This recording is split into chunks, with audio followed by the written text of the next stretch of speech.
Hello again. It's nice to have you back. This session is regarding one of the questions that has been asked fairly frequently, and it is Botox for migraines, and also where is it injected. Just to quick summary is scientific papers, manuscripts, and studies have shown that Botox is very effective for individuals with migraines. How is it working? How does it work? The mechanism of action is not quite well understood, whether it is there are some central mechanisms to decrease the threshold, or actually increase the threshold of pain so you don't sense the pain as much, and also some local effects with some of the sensory nerves. I mean, those can all play a factor in how Botox works, but it is effective for migraines.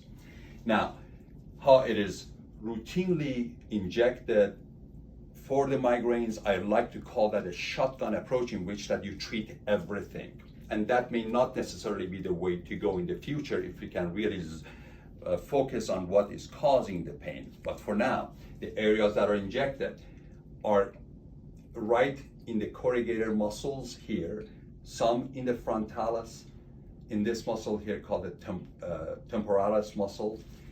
There's a muscle back here called the occipitus.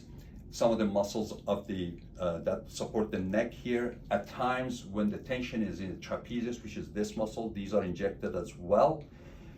And sometimes it's placed here in the crow's feet, not that often, it's mostly the temporalis.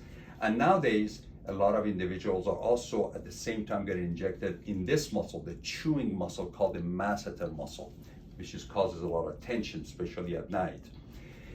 Other alternatives are injecting this muscle called the sternocleidomastoid. So as you can see, all these can be injected at the same time, but requires a significant amount of Botox.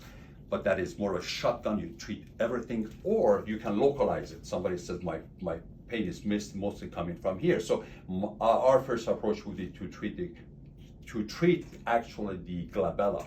Some individuals complain of the pain starting here behind the neck. So my preference is to get the occipital muscles back here and then work my way down just on either side on the paraspinal muscles into the trapezius. And you don't need to use nearly as much Botox to do that. And the relief are actually seen within a few days, although I always tell my patients, wait about 7 to 10 days for results. Come back in about 10 to 14 days, let's see how you're doing. And that is important, because if there's a small area that is still tender and they feel that still causing some headaches, you can address that more specifically. Hopefully this was useful for you.